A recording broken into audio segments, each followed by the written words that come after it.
هل لما تيجي تلعب لاتر ريزس او الرفارف الجانبي ايدك تكون مفرودة على الاخر ولا تكون فيها تانية؟ يعني لما تيجي مثلا تلعب الرفارف الجانبي بتكون ايدك مفرودة كده زي ما انا فارد للاخر، ولا بتكون متنية 90؟ مين فيهم الصح؟ اول حاجة لازم نكون فاهمينها، التمرينة دي اصلا بتجيب الميديال دلتويد. اللي ما يعرفش الكتف عندنا بيكون معمول متقسم لثلاث زوايا، اول حاجة الانتيريور دلتويد والميديال والبوستيريور دلتويد. فالفكرة التمرينة دي اكيد بتجيب الميديال دلتويد.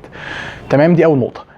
تاني حاجة، الموضوع ما اقدرش اقول لك ده صح وده صح، الاتنين صح، ولكن الفكرة هنا من الاخر لما بتكون تاني ايدك بيكون التمرينة اسهل من وانت فارد ايدك. يعني على سبيل المثال لو انت مثلا بتقدر تلعب وانت تاني ايدك كده بتقدر تشيل 15 كيلو، هتلاقي نفسك لما تيجي تفرد ايدك تقدر تشيل 10 كيلو بس. طب ايه السبب بقى في الموضوع ده؟ السبب في الموضوع ده بسبب المومنت ارم. طب ايه هو المومنت ارم ده؟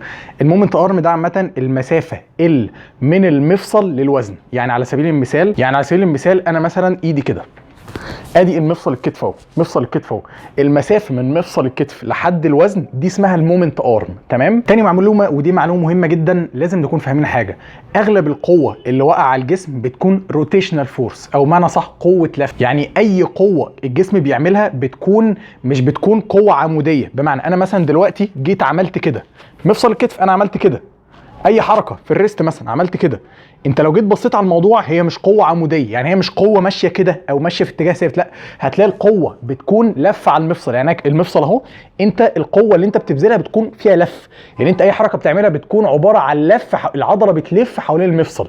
تمام. يعني غالبا اي مثلا مفصل الكتف، ادي مفصل الكتف مثلا في السكابيولا هنا عشان نعرض الموضوع ده بشكل احسن. يعني مثلا السكابيولا اهي، وادي الهيومرس بتلف حوالين السكابيلا. فخلاصه الكلام بتكون اي حركه بتتم في الجسم عباره عن لف. ده مفصل الكتف مثلا، ادي مثلا دي العظمه هي عماله تتحرك كده، فدي اسمها روتيشنال فورس. طب الروتيشنال فورس دي بقى بتساوي ايه؟ او التورك، هي روتيشنال فورس هي التورك، نفس المصطلح يعني.